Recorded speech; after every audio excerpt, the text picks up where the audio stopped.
আসসালামু আলাইকুম সবাইকে। ভিডিওটা খুবই শর্ট হবে, প্রথমেই বলে নিচ্ছি। তো এই ভিডিওটা করার মেইন কারণ হচ্ছে আপনাদের একটা লাইভ প্রুফ দেওয়ার জন্য যে একটা ট্যাঙ্কে ফ্যান দিলে আপনাদের ট্যাঙ্কের তাপমাত্রাটা কতটুকু কমতে পারে।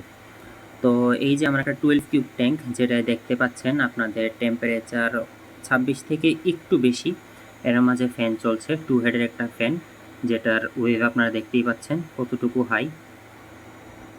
এই যে 26 ডিগ্রি।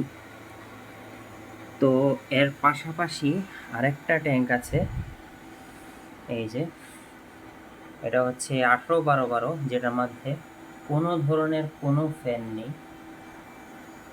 তো আমরা এখন এই টেম্পারেচার মিটারটাকে নিয়ে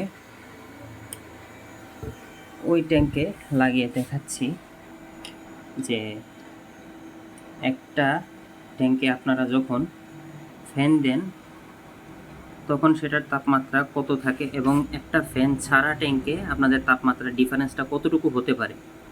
দেখেন, অলরেডি টেম্পারেচার 30-এর কাছাকাছি, 30 চলে গেছে অলরেডি,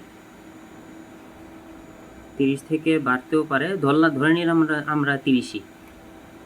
তো এখানে একটা লাইভ প্রুফ দেখেই ফেলেন যে ফ্যান সহ ট্যাঙ্কে আপনাদের টেম্পারেচার 26 ডিগ্রি এবং পাশাপাশি একই জায়গায় একটা ফ্যান ছাড়া ট্যাঙ্কে টেম্পারেচার 30 ডিগ্রি। সো কম কম আপনাদের 4 ডিগ্রি পর্যন্ত টেম্পারেচার হাই এই ট্যাঙ্কে কোনো ধরনের ফ্যান নেই বলে। ট্যাঙ্কে কিন্তু এনাফ ফ্লো আছে, এই যে ট্যাঙ্কে কিন্তু ফ্লো আছে ঠিকই, বাট কোনো ধরনের ফ্যান নেই।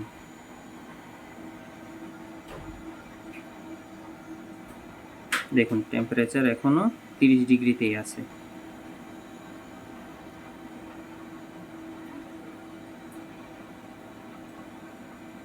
আবার সেম টেম্পারেচারটা আমরা যখন আবার আগের ট্যাঙ্কে দিয়ে দিই, দেখুন দেখতে পাচ্ছেন আপনারা, এই যে আবার আগের ট্যাঙ্কে দিয়ে দিলাম, দেখুন টেম্পারেচার আবার 26-এ এসে পড়বে, 27, 26.5, আর কিছুক্ষণের মধ্যে 26-এ এসে পড়বে। তো ভিডিওটা করার রিজন এটাই ছিল যে আপনাদের একটা লাইভ প্রুফ দেয়া যে একটা ট্যাঙ্কের জন্য এই গরমে কুলিং ফ্যানের দরকার কতটা জরুরি। ধন্যবাদ সবাইকে।